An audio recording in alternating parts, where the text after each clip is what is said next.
తిరిగి BCN news కి స్వాగతం. పొగాకు బోర్డు సూచనలను పాటిస్తూ వర్జీనియా పొగాకు రైతులు పంటను సాగు చేయాలని tobacco board chairman Yashwant Kumar సూచించారు.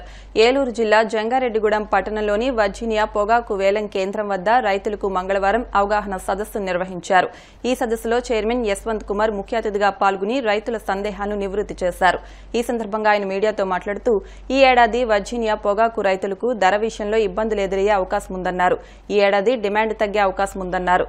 కర్ణాటకలో హై గ్రేడ్ ₹290, లో గ్రేడ్ ₹230 మాత్రమే ధర పలుకుతుందన్నారు. కావున బోర్డు సూచనల మేరకు రైతులు పంటను సాగు చేయాలన్నారు. ఈ కార్యక్రమంలో ఆర్ఎం జీఎల్కే ప్రసాద్, ఎస్జీఓలు సుధీర్, ప్రశాంత్, రైతు సంఘం నాయకులు కరాటం రెడ్డిబాబు, పరిమి రాంబాబు, వామిశెట్టి హరిబాబు, గద్దే లక్ష్మణరావు, సత్రం వెంకట్రావు తదితరులు పాల్గొన్నారు. ఆక్షన్ ప్లాట్ఫామ్లో రైతులతో ఇష్టాగోష్ఠి మరియు అవగాహన సదస్సు ఇక్కడ చేసుకోవడం జరిగింది. ఈ సదస్సులో రైతు నాయకులందరూ ప్రసంగించారు. వారితో పాటు నేను కూడా వారికి ఒక అవగాహన కల్పించే కార్యక్రమంగా ఈ కార్యక్రమాన్ని చేపట్టడం జరిగింది. రాబోయే రోజుల్లో 24-25 పొగాకు సంవత్సరానికి రాబోయే ఇబ్బందులు చాలా ఉన్నాయి. మన దేశంతో పోటీ పడే ఇతర దేశాలైన బ్రెజిల్, జింబాబ్వే, టాంజానియా వంటి ఆఫ్రికా దేశాలు పెద్ద ఎత్తున పంటను పండించబోతున్నాయి. తద్వారా మనకి రాబోయే రోజుల్లో మన మీద అంతగా డిమాండ్ ఉండకపోవచ్చు, ఎక్స్పోర్ట్ డిమాండ్ తగ్గవచ్చు, రేట్లు కూడా అంత ఆకర్షణీయంగా ఆశాజనకంగా ఉండకపోవచ్చు.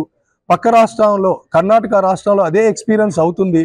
దాదాపుగా అక్కడ అమ్ముకోవడానికి రైతులు ఇబ్బంది పడుతున్నారు. ₹290 మాత్రమే హై గ్రేడ్కున్నది, ₹230 లో గ్రేడ్ కూడా ఫాస్ట్ గా మూవ్ అవటం లేదు. ఇటువంటి పరిస్థితుల్లో రైతులకు అవగాహన కల్పించి వీలైనంత వరకు రైతులకి ఎంతైతే పొగాకు బోర్డు నిర్దేశించిందో 41 క్వింటాల 25 కేజీలు ఏదైతే నిర్దేశించిందో ఆ పంటను మాత్రమే పండించాలని చెప్పి రైతులకి ఈ సమావేశం ద్వారా తెలియజేశాము. రైతు నాయకులు కూడా తమ వంతు కృషి చేస్తున్నారు. రాబోయే రోజుల్లో మీ ద్వారా తెలియజేస్తున్నాను, బోర్డు వారు నిర్దేశించిన పంట మేరకే నియంత్రించుకొని ఆ పంటని పండించి తద్వారా కొంతమేర లాభాలు గిట్టుబాటు ధర సాధించవచ్చు. కానీ గత సంవత్సరం 23-24 పంట సంవత్సరం జరిగినట్టు అద్భుతాలు జరగవు. అందువల్ల రైతులందరూ కూడా పొగాకు బోర్డు పంట నిర్దేశించిన మేరకే పండించాలి. రిషికొండలో చేపట్టిన నిర్మాణాలకు అనుమతులు సరిగా లేవని, తీసుకున్న అనుమతులకు కఠిన నిర్మాణాలకు పొంతన లేదని మంత్రి దుర్గేష్ పేర్కొన్నారు. హరిత రిసార్ట్స్ 58 గదులతో ఉండేదని, ఇంతకన్నా అత్యద్భుతమైన నిర్మాణాలు చేస్తామని చెప్పి రిషికొండ ప్యాలెస్ కట్టారని, ఇప్పుడు కట్టిన భవనంలో కేవలం 7 గదులు మాత్రమే ఉన్నాయన్నారు. కేటాయింపులు భిన్నంగా భూ వినియోగ మార్పిడి జరిగిందని, రిషికొండకు అపారమైన నష్టం కలిగిందని మండిపడ్డారు. ముఖ్యమంత్రి క్యాంప్ ఆఫీస్ కోసం అంటూ జీవో విడుదల చేశారన్నారు. దీనిపై కోర్టులో కేసులున్నాయని, కమిటీ వేశారని, వాటి తీర్పు కోసం వేచి చూస్తున్నామని మంత్రి కందుల దుర్గేష్ వెల్లడించారు. అయితే మంత్రి వ్యాఖ్యలపై వైసీపీ సభ్యులు నిరసన తెలిపారు. ఇంతకంటే అద్భుతమైన రిసార్ట్స్ కడతాం, ఇంతకంటే ఎక్కువ మందికి ఉపయోగంలోకి తీసుకొస్తామని చెప్పి అక్కడ వారు కట్టింది ఈ ప్యాలెస్. అందులో ఉంది చదువుకోండి చదువుకోండి చదువుకోండి. వాళ్ళు గదులు కడతామని చెప్పి చేసిన పని ఏంటి తెలుసా అధ్యక్ష? విజయనగరం బ్లాక్ అని కట్టారు. అందులో 3 బ్లాకులు అప్పటి ముఖ్యమంత్రి గారికి, అప్పుడు వారి కుటుంబ సభ్యులకి ఏర్పడేలాగా. కళింగ బ్లాక్ అని కట్టారు, అందులో అఫీషియల్స్ కి. అదేవిధంగా గల్బదీ బ్లాక్ అని కట్టారు. దాని తర్వాత వేంగి బ్లాక్ అని కట్టారు. ఇవన్నీ కూడా 7 బ్లాకులు కట్టి 7 బ్లాకుల్లో మొత్తం అన్ని కలిపి మనకు రూములలో వేడే. మేము ప్రత్యక్షంగా చూసాం. డిప్యూటీ చీఫ్ మినిస్టర్ గారు చూశారు, ముఖ్యమంత్రి గారు చూశారు, మేము వెళ్ళి చూసాం. వీళ్ళు చెప్పిన మాట, వాళ్ళు ఆ రోజున ఇప్పుడు అప్లికేషన్ పెట్టినప్పుడు వాళ్ళు చెప్పిన మాట, దీన్ని బెటర్ రిసార్ట్ గా చేస్తామని చెప్పి చివరిలో ఒక జీవో ఇచ్చారు అధ్యక్ష. ఆ జీవో ఇచ్చినప్పుడు దీన్ని ముఖ్యమంత్రి గారి యొక్క నివాసం కోసం జీవో నెంబర్ కూడా చెప్పాను. కమాన్ రండి తీసుకుందాం. జీవో నెంబర్ లో చెప్పింది ముఖ్యమంత్రి గారికి నివాసం కోసం, క్యాంప్ ఆఫీస్ కోసం కట్టుకుంటామని చెప్పారు. అదేవిధంగా మంత్రులు ఎవరైనా అక్కడికి వచ్చినప్పుడు ఉండడానికి కడతామని చెప్పారు. వచ్చిన ఒరిజినల్ అప్లికేషన్ లో ఏం చెప్పారు? మేము మంచి రిసార్ట్స్ కడతాం, ఇంతకంటే అద్భుతంగా చేస్తామని చెప్పి ఈ రకంగా చేశారు. ఇందులో మొత్తం అన్ని కలిపి వాళ్ళు ఖర్చు పెట్టింది ₹481 కోట్ల ఖర్చు పెట్టి, దీంట్లో బాత్ టబ్ ఉంది అధ్యక్ష ₹12 లక్షల. అవి మొత్తం మీరు తీసుకుంటే లోపలికి వెళితే ఇంద్రభవనం అధ్యక్ష. మీరు నిజంగా జెన్యూన్ గా చెప్పిన ప్రకారం చేసుంటే ఎందుకు మీరు అందరినీ రానివ్వలేదు? మీకు ఆ రోజు ఒక సామెత ఉంది అధ్యక్ష. ఇది ఎంత వైలేషన్ అంటే స్పష్టంగా వైలేషన్ అధ్యక్ష. మీరు జీవో నంబర్ ఇస్తారు, మీకు వాళ్ళు పెట్టిన అప్లికేషన్ మీ టేబుల్ మీద పెడతాను. ఆ అప్లికేషన్ కానీ జీవో నెంబర్ కానీ చూడండి, ఎక్కడా కూడా పొంతం లేదు. ఆ రోజు వ్యవస్థ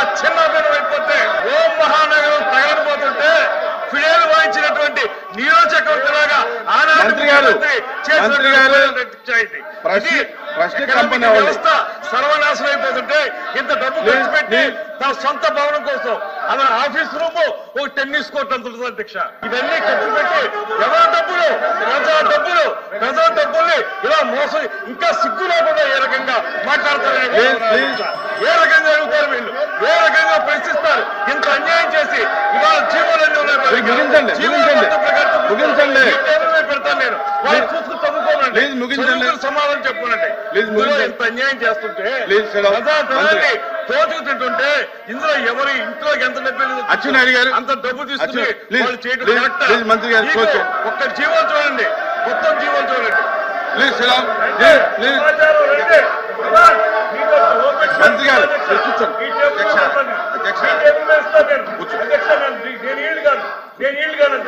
I don't want to yield because they are telling wrong. మా దగ్గర డీటెయిల్స్ ఉన్నాయి అధ్యక్ష. ఈ జీవో నెంబర్లు కూడా ఇస్తాను నేను జీవో నెంబర్లు కూడా మీకు ఇస్తాను. జీవో నెంబర్లు కూడా చూసి మీరు చెప్పండి. I table all the GOs మీ దగ్గర పెడతాను నేను, రమ్మనండి. మీరు ఇది తేల్చాలి. వాళ్ళు చెప్పేది అబద్ధమా, నేను చెప్పేది అబద్ధమా తేల్చండి అధ్యక్ష. రమ్మనండి, రమ్మనండి, ఓపెన్ డిబేట్ కి రమ్మనండి. వాళ్ళకి దమ్ముంటే ఓపెన్ డిబేట్ కి రమ్మనండి. మంత్రి గారు ప్రైవేటీకరణ అనేది కూటమి సర్కార్ ఫిలాసఫీ అని, అందుకే రాష్ట్రంలో మెడికల్ కళాశాలను ప్రైవేట్ వ్యక్తులకు దారాదత్తం చేయాలని ప్రయత్నిస్తున్నారని వైసీపీ నేత మాజీ మంత్రి విడుదల రజనీ పేర్కొన్నారు.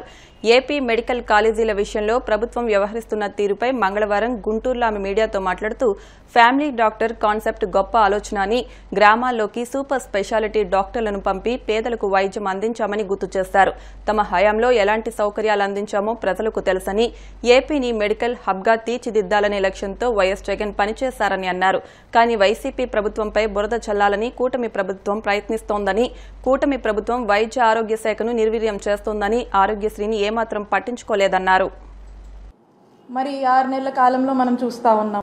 ఏంటయ్యా జరిగింది అంటే ఆరోగ్యశ్రీని ఏమాత్రం కూడా పట్టించుకోవడం లేదు.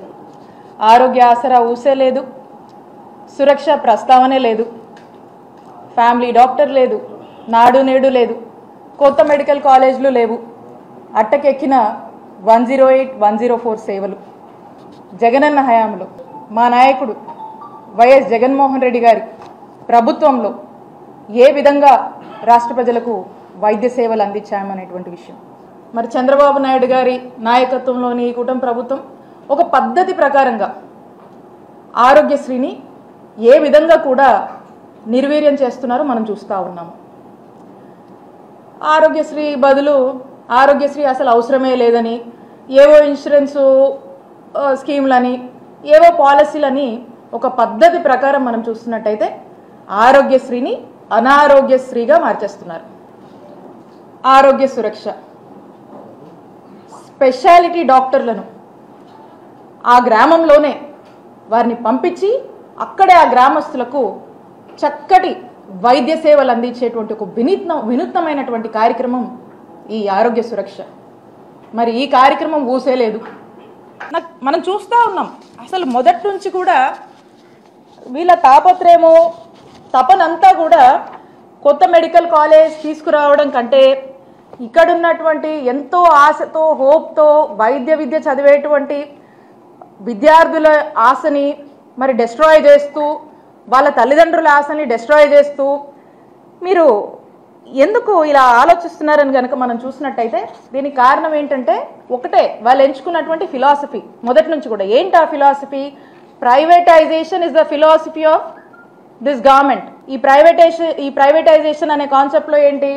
ఎవరో ప్రైవేట్ వాళ్ళకి ఇవన్నీ కూడా దారాదత్తం చేయడం, ఏదైతే ప్రజల ఆస్తిగా ఈ యొక్క గవర్నమెంట్ కాలేజ్ని ఉన్నాయో, ఏదైతే ఆ గవర్నమెంట్ కాలేజ్ సంబంధించినటువంటి ల్యాండ్స్ ఉన్నాయో, ఈ ప్రజల యొక్క ఆస్తిని ప్రైవేట్ వాళ్ళకు దారాదత్తం చేయడం అనేది ఒకటి నిర్ణయించుకున్నారు. దాంట్లో భాగంగానే ఎలా పర్మిషన్లు తెచ్చుకోవాలనేటువంటి తపన కంటే ఏ సాకులు చెప్పాలి, ఎలా వద్దు, ఎలా రాకుండా చేయాలనేటువంటి దాని మీద ఎక్కువ తపన పడుతూ ఆరాట పడుతున్నారనేటువంటి విషయం మనకు స్పష్టం అవుతా ఉంది. జగనన్నే గనక ఉండి ఉంటే ఖచ్చితంగా ఈ సంవత్సరము ఈ 5 కాలేజ్ని ఏదేమైనప్పటికీ వార్ ఫుటింగ్ బేసిస్లో పనిచేసి ప్రారంభించే వాళ్ళము అనేటువంటి విషయము ఈ రాష్ట్ర ప్రజలే అంటున్నారు, నేనంటుంది కాదు. నేను ఒకటే చెప్తా ఉన్నా, ప్రజల తరఫున మేము మిమ్మల్ని అడుగుతా ఉన్నాం.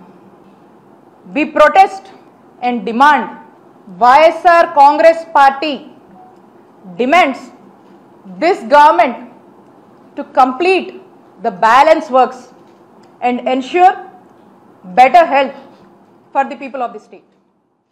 బేమడోలు ఇంటిగ్రేటెడ్ అగ్రి టెస్టింగ్ ల్యాబ్ ను ఏలూరు జిల్లా కలెక్టర్ కె వెట్రిసెల్వి మంగళవారం సందర్శించారు. ఈ మేరకు ల్యాబ్లోని పలు విభాగాలను తనిఖీ చేశారు. జిల్లా వ్యవసాయ శాఖ అధికారి హబీబ్ బాషా, అధికారులు, అగ్రి ల్యాబ్ సిబ్బంది విధులు, ల్యాబ్ ప్రగతిని కలెక్టర్కు వివరించారు. ల్యాబ్లోని ప్యాడీ, ఆక్వా, వెటర్నరీ విభాగాలను కలెక్టర్ పరిశీలించి సిబ్బందికి పలు సూచనలు చేశారు. రైతులకు నాణ్యమైన సేవలు అందించాలన్నారు. బేమడోలు అగ్రికల్చర్ ఏడీ ఉషారాజకుమారి, తహసీల్దార్ రమాదేవి, ఎంపీడీఓ పద్మావతీదేవి, వ్యవసాయ, ఆక్వా, పశుసంవర్ధక శాఖ అధికారులు పాల్గొన్నారు. వార్తలు ముగించే ముందు ముఖ్యాంశాలు మరొకసారి. శాసన మండలిలో తొలిసారిగా మాట్లాడిన డిప్యూటీ సీఎం పవన్, డంపింగ్ యార్డులు, రంగులపై సభలో వివరణ.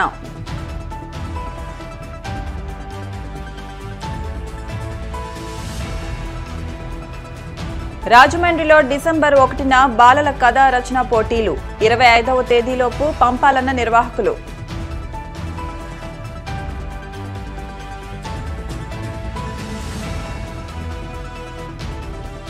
కడప పెద్ద దర్గా ఉరుసు ఉత్సవాల్లో రామ్ చరణ్ తేజ్ సందడి, దర్గాను సందర్శించి గుర్తు తెచ్చుకున్న పాత జ్ఞాపకాలు.